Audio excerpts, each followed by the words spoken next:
This video is brought to you by Storyblocks. All you're gonna need is a camera and a software that can cut video. Here are 5 super simple video hacks.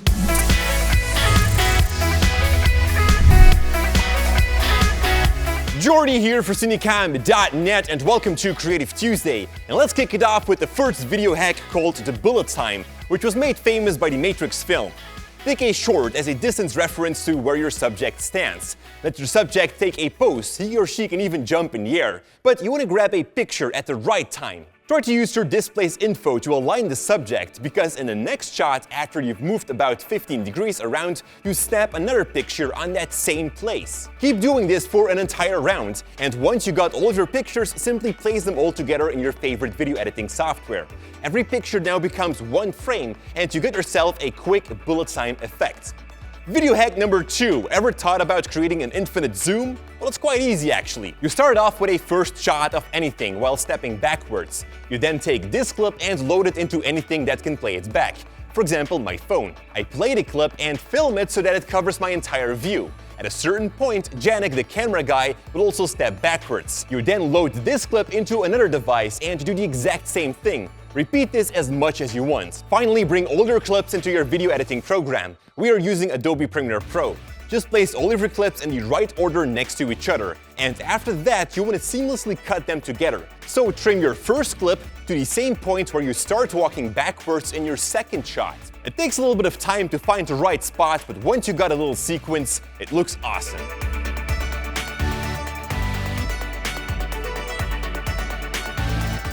Hack number 3. In one of our previous videos, Lorenzo did a great job at playing Harry Potter, so today he can do that again. Simply film your subject while he or she jumps into the air.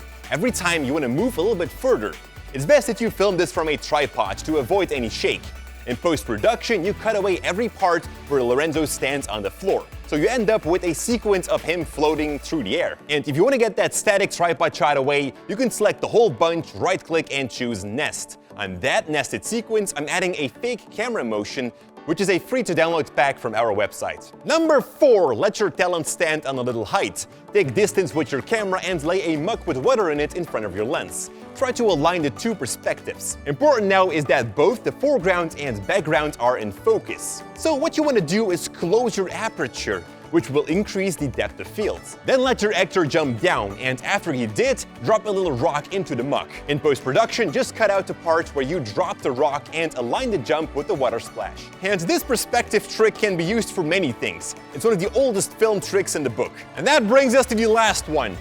The easiest way to make a hyperlapse. Snap a picture, take one step forward, snap another one step forward, etc. What you want to pay attention to while doing this is like with the first trick, that you align a specific point of a building or whatever with something on your display. The smaller your steps and the more pictures you grab, the cooler the effect will be. In post-production, you again want to place every picture as one frame in your timeline. It's really important that we're going to stabilize the entire footage now. There are 2 ways of doing that. The first one is if you're not so familiar with editing yet. What you then want to do is create a small square. Position this to that same point you were aligning to while making the pictures. With every frame, you want to adjust its position now so that it perfectly matches with that little dot.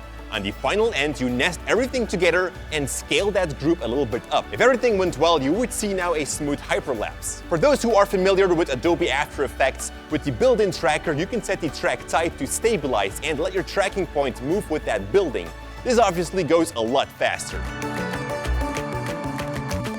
Now I want to thank our channel sponsor Storyblocks for making this possible. They have a huge library where you can download stock footage, After Effects templates, video effects, and so much more. And those who've been following us on Instagram know that we've been working on some muzzle flashes yesterday, which we're going to upload to Storyblocks very soon, and we've got a ton more assets coming as well. So if you already have an active subscription, you can just download our assets on one of the upcoming days. If you don't, well, you can check out more about Storyblocks by clicking the first link in the description below. Thank you so much for watching.